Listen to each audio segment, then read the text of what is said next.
Ili napata nafasi ya kuchangia bungeni, lakini ni mara ya kwanza tangu Mheshimiwa Rais Dr. Samia Suluhu Hassan ametimiza siku 100 tangu ameapishwa kuwa rais wa Jamhuri ya Muungano wa Tanzania.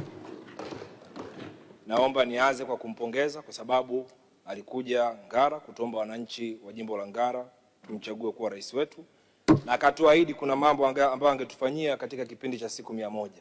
Yale mambo ambayo aliahidi katika jimbo la Ngara na yale ambayo yanagusa moja kwa moja wananchi wa Ngara, yote tayari Mheshimiwa Rais Dr. Samia Suluhu Hassan ameshayatimiza.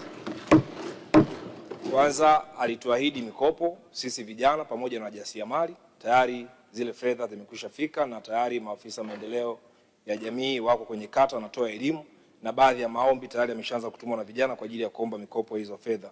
Lakini kama haitoshi, alituahidi kwamba atatuletea walimu wapya 7,000 nchi nzima, na sisi jimbo la Ngara tayari tumekwisha pokea walimu 34 wa shule za sekondari, na Mungu akipenda mwezi wa 4 tutapokea walimu wengine wa shule za msingi. Kuhusu watumishi, alituahidi watumishi 5,000 nchi nzima. Sisi jimbo la Ngara tayari tumepokea watumishi 64. Na kuhusu bima za afya aliahidi vile vile, na mpaka leo tayari tumepokea orodha ya wanufaika wale wenye mahitaji maalum 7,000, zaidi ya 7,000 ambao tumepewa kwa awamu ya kwanza, na tutakwenda kuipitia kwa ajili ya uhakiki, na Mungu akipenda tutakuja kuongezewa nyingine.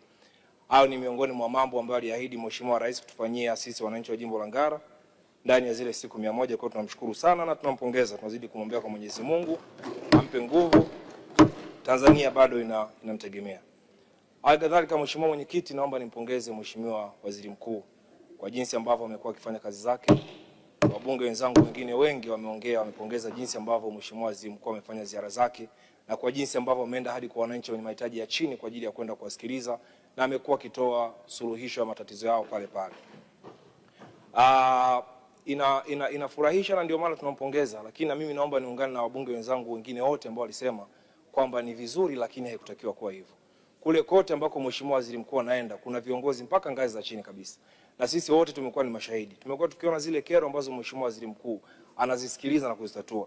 Ni kero nyingine ambazo bado ziko katika level ambazo zingeweza kufanywa kazi kule chini. Lakini sisi tunapopongeza, na maana ni kwamba tunawapongeza wale walioko kule chini kwamba wao hawafanyi kazi yao vizuri. Na ndio maana Waziri Mkuu akienda, akifika sehemu watu wanashangilia. Kwa hiyo tulikuwa tunaomba kwamba serikali ili iangalie namna gani ya kulifanya kuwa suluhisho la kudumu.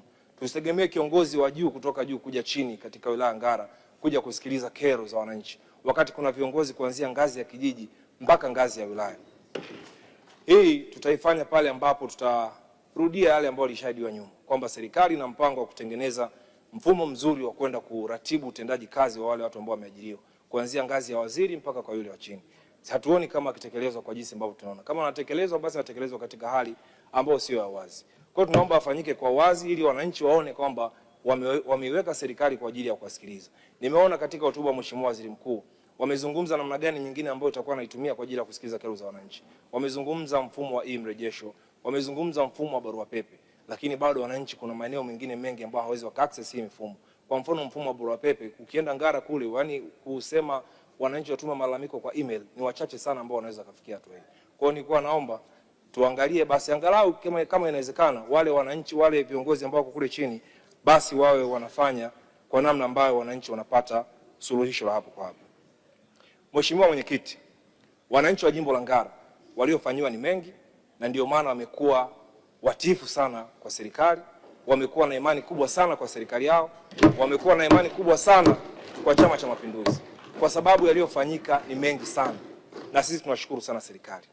Lakini kadiri siku zinavyozidi kwenda, Mheshimiwa Mwenyekiti, tunaanza kuvunjika moyo sisi wananchi wa jimbo la Ngara.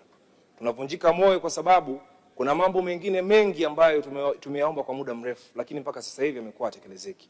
Ni tofauti na vile ambavyo sisi tunatoa kuipa serikali na Chama cha Mapinduzi, wao sio yale ambao wanarudisha. Sisi katika jimbo la Ngara leo, hata ukija kufanya mkutano wa kampeni ukasema Jumapili saa 3 kamili asubuhi nataka watu waje uwanjani, watajaa uwanjani, watakuja watakusikiliza na watapiga kura nyingi kwa wingi. Utamaliza wataenda katika wilaya ngumu ambazo lazima kusanya watu jioni. Sisi Ngara tuko hivyo. Ukija saa 1 asubuhi tunakusanyika uwanjani, tunakupigia kura, unaondoka zako. Lakini tulitegemea basi angalau kwa haya ambayo tunajitoa kwetu sisi wananchi wa jimbo la Ngara, basi na serikali irudishe. Haiwezekani sisi wananchi wa jimbo la Ngara tumeomba barabara tu. Kuna barabara moja ambayo imekuwa ni ikiombo. Mimi ni mbunge wa 7 ambaye naizungumza hii barabara. Hii barabara imeanza kuombwa tangu wabunge wengine 6 waliopita nyuma yangu. Kila mbunge amekuwa akizungumza barabara ile hapa bungeni zaidi ya mara 3. Mimi leo ni mwezi wangu wa 4 nikiwa mbunge, lakini leo nazungumza kwa mara 3 kuhusu ile barabara.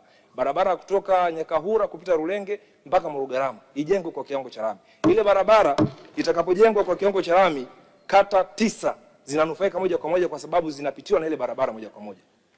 Lakini ile barabara itaturahisishia sisi watu wengine ambao tunatoka huko katikati kwenda nchi ya Burundi, inapitika kirahisi kuliko kupita katika maeneo mengine. Kwa hiyo nilikuwa naomba, kwa sababu hii ni hotuba ya Mheshimiwa Waziri Mkuu, sisi watu wa Ngara kwa sasa hivi kitu cha kwanza ambacho tungependa kusikiliza wakitufanyia serikali, watujengee hii barabara ya kutoka Nyakahura kupita Rulenge mpaka Murusagamba. Sababu kubwa imekuwa ikisababisha hii barabara, hata viongozi wa serikali wakija kufanya ziara katika mkoa wa Kagera hawafiki Ngara. Wanatuambia watu wa Ngara njooni Biharamulo, wanatuambia watu wa Ngara twendeni kwa kutani Karagwe. Ngara hawafiki. Hata juzi amekuja mwenezi wa Chama cha Mapinduzi hakufika Ngara. Tumeambiwa Ngara njooni Biharamulo kwa sababu ile barabara haipitiki, hawezi kufika. Wakati wa kampeni alikuja mgombea mwenza Dr. Emmanuel Nchimbi, makamu wa rais, alitumia helikopta kutumia barabara, alikuja akaa nusu kaondoka kwa sababu kule hakufikiki. Kwa hiyo tulikuwa tunaomba hii barabara itoshe kusema kwamba wananchi wa Ngara tumeshazungumza vya kutosha, sasa imetosha, tunaomba yaende kufanywa kazi. Jambo la pili, Mheshimiwa Mwenyekiti, tuna mradi wetu wa Kabanga Nickel ambao ni wa uchimbaji wa nickel. Tunashukuru Mungu, tumeona mambo mengi yanaendelea, na hata juzi nimezungumza na Mheshimiwa Waziri wa Madini, ameniahidi kwamba tayari serikali inakwenda tayari ule mradi unakwenda ku take off. Kwa hiyo tulikuwa tunaomba ile ahadi ambayo Mheshimiwa Waziri ameniahidi na ambao hata Mheshimiwa Rais alizungumza katika hotuba yake, tulikuwa tunaomba kwamba chochote kisibadilike. Tunaomba ule mradi uende utake off kama ambavyo umetuahidi. Wananchi wa jimbo la Ngara kuna mambo mengi, na matatizo mengi sana. Vijana wengi wa Ngara hawana ajira. Kuna changamoto nyingi sana ambazo zinatukabili wananchi wa jimbo la Ngara. Miradi mingine haipo, lakini tukipata angalau ule mradi, tunaamini kwamba kuna baadhi ya vitu vingine vingi vitakwenda kufanikiwa. Tutapata zahanati, najua tutapata vijana wetu wengi watapata ajira. Kwa hiyo nilikuwa naomba tusipate story nyingine yote katikati hapa kwamba huu mradi kuna namna nyingine. Tunaomba ufanyike kama ambavyo serikali imeahidi. Kuhusu maji, Mheshimiwa Mwenyekiti, katika mkoa wa Kagera wilaya nyingine zinaungwa na maji kutoka katika ziwa Victoria. Lakini sisi, namalizia Mheshimiwa Mwenyekiti dakika moja, sisi jimbo letu la Ngara hatuna chanzo cha maji cha uhakika, ila tuna mradi ambao tayari umekwisha sanifiwa wa kutoka mto Ruvuvu ambao utakwenda kupeleka maji katika kata 5. Ukipeleka maji katika kata 5, changamoto ya uhaba wa maji katika jimbo la Ngara itakwenda kuwa ni historia katika kata za upande huu mwingine. Kwa hiyo tulikuwa tunaomba Mheshimiwa Mwenyekiti, haya mambo ambayo tumeomba, mambo 3, barabara yetu ya Nyakahura, mradi wa Tembo Nickel na huu mradi wa maji wa mto Ruvuvu uende ukafanywe kazi. Asante. Naunga mkono hoja Mheshimiwa Mwenyekiti. Asante. Asante sana.